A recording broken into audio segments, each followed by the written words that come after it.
Hey, welcome to our first Q&A in the Millions or More Human Design for Business Facebook group. If you are catching the replay on Instagram or YouTube, you can feel free to join the group. I will add a link down below for you to join that group. And if you don't want to or you don't have Facebook, then no worries. You can always just send me a message with your question and I will be sure to include it in next week's round. Okay, so for today, we have two really great questions. One from a 1-3 projector and one from a 5-1 generator. Now, even if you do not specifically fall into these categories with these profiles or the human design type, that's not a problem. It's still going to be applicable for you to understand these concepts that we talk about today, as generators make up about 70% of the world's population and projectors make up 20%. So within your business, chances are you are dealing with people who are generators or who are projectors. Okay, so let's get started. So the first question comes from Nicole. She asks, as a projector, what techniques or information will be most beneficial to me to utilize to grow my business? Okay, so I've worked with Nicole quite a bit, so I know that she's a 1-3 mental projector. Okay, so let's start top down. As a projector, you have a very penetrating aura. Okay, you have a lot of openness in your chart. And what that means is you are able to really be able to dial in to your clients and what they need. You're always going to be absorbing information and amplifying information. So it's very important that you keep your energy very high level and very, very compelling.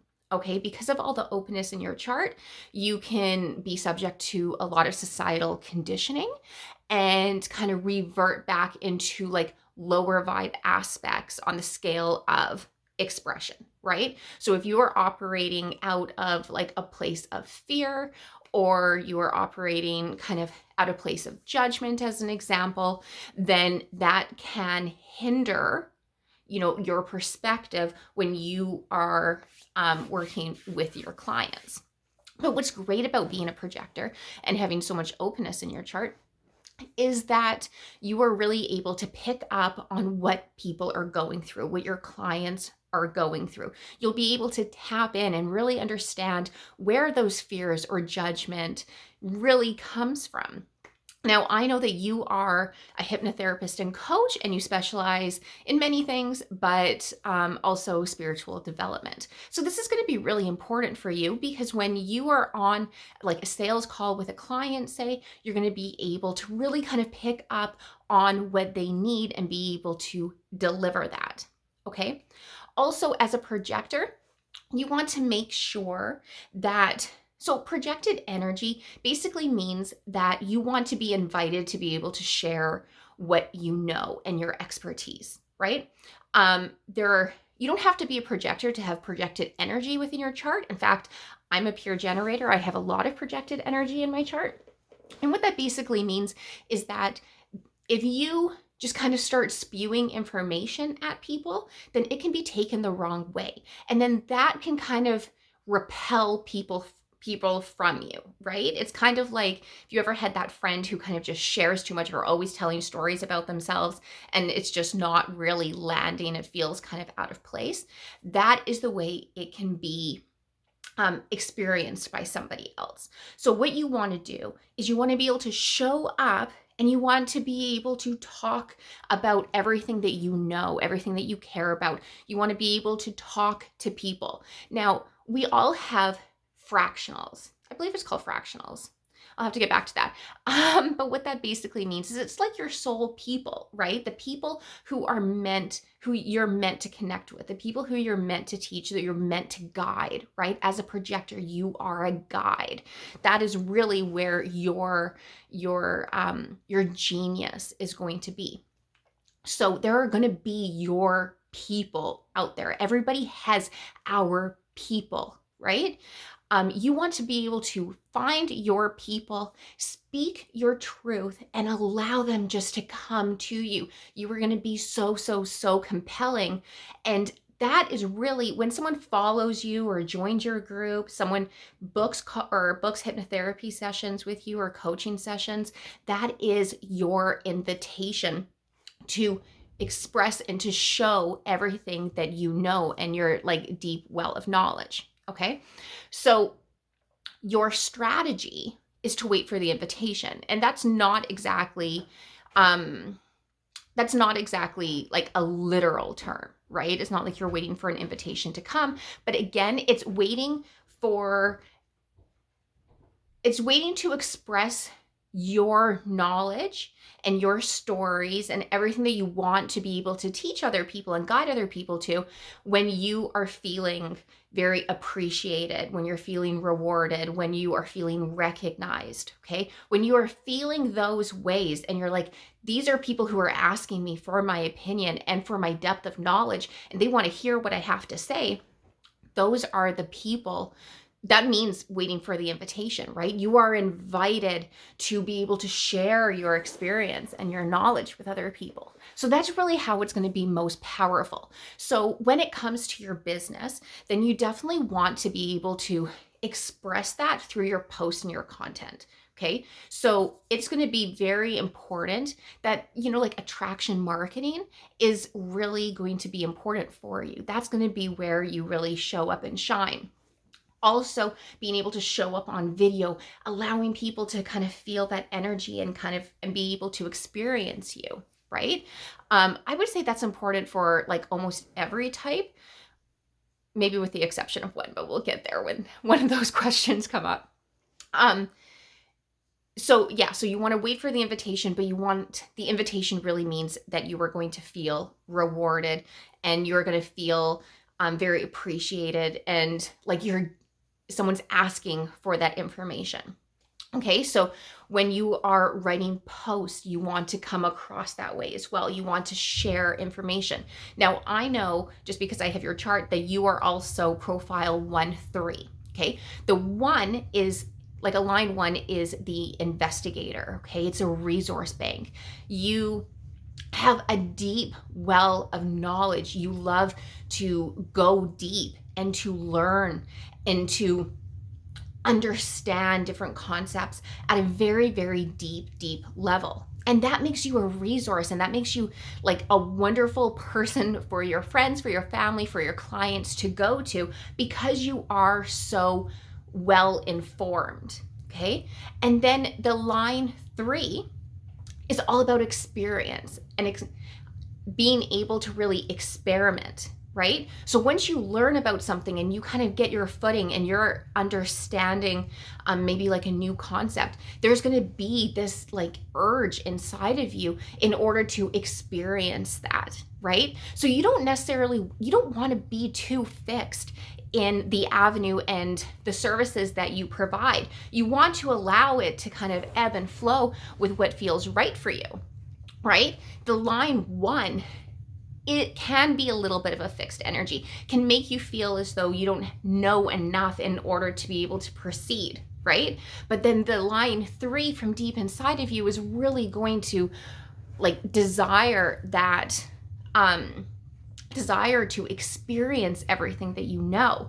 So it's really going to be a balancing act playing off of those two energies, right? So you want to, in your content, you want to make sure that you are providing that depth of knowledge. Let people know how well researched you are, really be able to impact people's lives and for them to understand that you know what you're talking about, right? And being a projector, you know how to guide them. You can pick up on how they're feeling. You can really dive into that, okay? And then with the line 3, allow yourself to experiment and to experience different ways of doing things. They're not always going to work out. And one of the famous things about like a line 3 is always that failure doesn't exist. There is no such thing as failure for a line 3. Even if something doesn't work out, then you've learned what doesn't work out and you can still apply that. And that's a really, really beautiful thing. Okay. So you're also a mental projector. Okay, so your authority is basically that you want to talk things out. You always want to have kind of like a sounding board. You want to be able to have someone in your life where all of these topics, these concepts that you have really like dived into in order to be able to really research, talk that out with someone. And when you're ready to be able to experience those, then you can also talk that out. It's important just to kind of have a sounding board. So those things together are going to be your pathway kind of to success. Right? You are extremely compelling and your aura is just going to bring people to you. So allow that to happen. But you need to show up in the truth of who you are. And you need to make sure that you're just speaking to your people. There's this whole thing within marketing that you want to speak to that one person. You want to speak to that one person, your ideal client. That's really going to make a really big difference for you, right? To really be able to speak to that one person. And then that one person is going to be like, wow, that she is speaking to me. She knows exactly what I'm going through. And she's so well informed. Like I can't help but be drawn to work with her, right? So that is what I would say about your question on to be successful within your business and to grow your business. So let me know if you have any questions on that or if you want to dive deeper in. Okay, and then we have Chelsea. Chelsea says, I am a 5-1 generator with all centers defined except for my head. This leads to a lot of ideas flowing to me, which I know most are not mine. What is the best way to differentiate my ideas and what to act on versus ideas and inspiration for others? This is a really great question, and this is something that a lot of generators tend to have a problem with. So I'm really happy that you asked this question. First of all, let's talk about you being a generator. You are a generator, but you're also an emotional generator, okay? So you have your emotional solar plex defined, okay? So let's just see here. So as a generator, you have a very magnetizing aura. The aura of a generator brings people, situations, things, events into it, okay? And your job is to allow your sacral to really respond to what lights you up. You are going to have so many options and opportunities and like ideas and situations that are going to end up coming to you. And I totally understand that can be a blessing and a curse in a certain way because you don't necessarily know what to act on. Your understanding your energy is going to be your biggest driving factor. Okay. If you feel excited about something, then you want to pay attention to that. Okay. If you do not feel excited about something, you're like, then you want to pay attention to that. Your emotional wave is going to be a really big part of this for you though, okay? So you're not designed to be spontaneous and make spontaneous decisions. You will have very like high moods and then you'll have like lower moods. And you wanna make sure that you're not making any decisions when you're at your top or when you're at your bottom. You wanna make decisions when you're kind of like in the middle and very steady. So you wanna get really acquainted with what your emotional wave kind of looks like. Sometimes you might just have to sleep on it for a day. Sometimes it might take, like a full week in order to kind of even out and really be able to understand the decision that you make. So when you're receiving ideas or inspirations, then, and that's the thing with an open head center, that's the thing with the open head center, right? You're bringing in so many ideas and so many inspirations, and you also have the 11, right? You have the 11 coming off of your ajna. So that's going to create a lot of ideas, right? And wanting to be able to act out on those ideas. So it's going to be really important for you to wait out your emotional wave and really follow those ideas that feel good for you. Now, as a generator, you want to watch for what comes from your outer experience. You don't have a defined head, so you want things to show up within your experience. So asking for signs from the universe is a really great way to do that, just to be like, and ask for something random, right? Ask for something random and make sure you write it down, right? Because once this starts happening for generators, something to respond to comes really, really fast. And especially when it comes to like asking for signs, right? So if you want a quick answer, then you can always say like, if this is something I should move forward with, show me something totally random that doesn't like show up in your everyday, like penguins or like flamingos or something, right? And then once you receive that, that is an indication from the universe that this is for you and it's something to act on. Now, said a different way, you want to respond to what's going on, right? So you can have an idea and then you just kind of want to play with that idea. The magic of the head center is when you are manifesting, you want to ask questions to the universe. So you're asking questions like, what would it look like if I did this? How would that play out if I did that? Is this something that's meant for me? Start asking those questions when you're kind of drawn to something. And then it goes out to the universe, and then it'll show up within your experience. So that might be something like a commercial, something someone says, a meme, something will show up verifying, and you'll have like this energetic pull and this tug that will indicate that not only is this meant for you, but it's also time to act, right? And if it doesn't show up, then maybe it's not meant for you, and maybe it's not time to act. This is a reason why writing these things down is so important, because I can tell you I'm a pure generator, and when I do this, it can show up in like 2 weeks, and then I'm like, what was that again? Like, what? I totally forget what I was asking for and what the answer should have been. And, all of a sudden flamingos are everywhere and you're like, and that can just be extra confusing. So write it down, get like a journal that's like specific for this, because you'll notice that you start doing this all the time, right? And you're constantly kind of asking for this verification. Okay. One thing that I do want to mention as well, the head center and the root center. So the head center in the Hindu chakra system is the crown center, and then the root center is the root chakra. Those are the pressure systems within the body, okay? So having an open head center is really going to create a lot of pressure for you to execute on all the ideas of and inspiration that you're receiving, okay? Having a defined root is going to create pressure to override timing. Okay, so I totally understand where you are coming from with all of the ideas and then kind of wanting to implement them, right? So understanding your energy is going to be really, really big. Understanding that you're going to be you are going to have amplified pressure when you receive ideas to execute those ideas and to try to figure out a way to bring those into form. Okay. And then you're also going to be under consistent pressure to override divine timing and kind of push against that timing.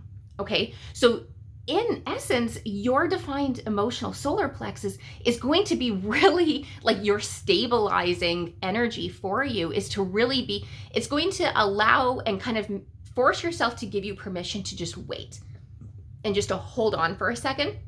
So then you can really kind of feel into it. So with your emotional solar plexus, you don't want to make spontaneous decisions, and you don't want to make decisions at a high, and you don't want to make decisions at a low. You want to figure out what that medium line is, and that's when you want to make decisions. If your decision at the high, at the low, and at the medium is a yes or a no, that is your answer. If it varies in any way, it's a no. Okay? So a yes is going to be a consistent yes. A no is going to be a consistent no, and an inconsistent yes and no, that is a no, okay? You do have a lot of definition in your chart, and let's see, you're a 5-1, okay? So and your sun is in 31, which is leadership. And your 5 is part of like a projection field, right? So you are going to draw. So not only are you a generator that's going to be drawing in wonderful experiences, situations, and things to you, you have an open head, so you're going to be inspired all the time, but your line 5 is it creates this energy where other people are going to look at you as someone who can solve their problems, right? It's a projection field, right? So it's also like the teaching field. right? So I also know that you're a coach. So you're going to attract a lot of clients, especially with your 31, which is all about leadership. You are going to be looked at and viewed by other people as the leader and someone who can really accomplish and help people with what they're trying to do. Okay.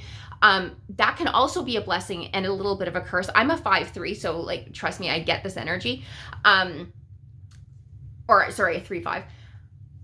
With the line 5, you also want to make sure that it can encourage you to take on things and to identify with other people's perceptions and projections onto you. So you want to really make sure that you are only signing up and you are only following through with what you truly feel called to do, when you have that energetic pull, and that you're not trying to step into the shoes of maybe something that's like over your head or something that you don't really want to do. You'll be able to identify with that and you'll be able to kind of go along with it. But the projection field of the line 5 has like the amazing ability of people really viewing you as someone who can help them. But with the projection field, if it can also, you can end up being the scapegoat, right? If something doesn't go right or your client doesn't get results or, you know, something like that, then, and if you don't live up to certain standards that maybe like you stepped into, then that can create people blaming you because they haven't done the work, right? So you want to kind of be careful about that. And it's going to be really important for you that you outline the expectations and that you're really clear with your clients and with other people about what you're able to do. Okay, so that kind of, that feeds back into your, it's a little bit over and above your question, but it's something that I feel like is relevant. So you definitely want to make sure that you are understanding your own energy and that you are only engaging in new opportunities that you feel called to do. Okay, you're also a line 1. So once you're able to kind of understand that projection field and understand that you are meant to show up for opportunities that are meant for you and not to bite off more than you can chew, because chances are you might end up being the scapegoat, then you can also roll into line 1 energy, which is what we were talking about with Nicole earlier, right? Which is like the resource, right? So not only are you showing up for your clients as like this inspiration and this person who can really help achieve, like you're magnetizing all these clients to you, you're showing up as this person who can really achieve what your clients are wanting, but then you're also showing up as this huge resource, right? You're very well, you're probably very well read and you understand a lot of various concepts. So playing with those two together are really going to be beneficial for you. Again, I just kind of want to circle back to your question on how to know which inspirations and ideas are meant for you. It's what shows up in your outer reality, okay? So you're going to be getting signs from the universe constantly. So really go deep and understand your energy, what's meant for you. You want to make sure that you're waiting out that emotional wave and that you also understand that you're going to be drawing in people and opportunities, because people are going to see that like, oh, Chelsea can do this. Chelsea can help me with this. I have this idea of what Chelsea can do. So I'm going to offer her these opportunities. I want these things from Chelsea. You need to understand what you are truly capable of being able to accomplish and make sure those expectations are legit before stepping into those opportunities, because it's going to be very easy for you to be able to identify with those, right? And kind of want to step into that. You're like the teacher, you're someone who wants to be able to provide that knowledge base and that deep well of knowledge that you're so good at having and exploring. So you want to play with those energies, okay? I know that I went over and above your questions. So if you have like further questions on that, feel free to reach out to me and I can clarify anything that kind of maybe didn't come across clear, okay? So those were the 2 questions that were asked this week. I cannot wait to see you guys next week. Again, we'll be doing this every single Thursday. So post your questions in the Millions or More Human Design for Business Facebook group. And if you were catching the replay, feel free to join the group, subscribe to my YouTube channel, Activated Alignment, and follow me on Instagram, Adele_the Alignment Mentor. And I can't wait to see you guys next week. Bye.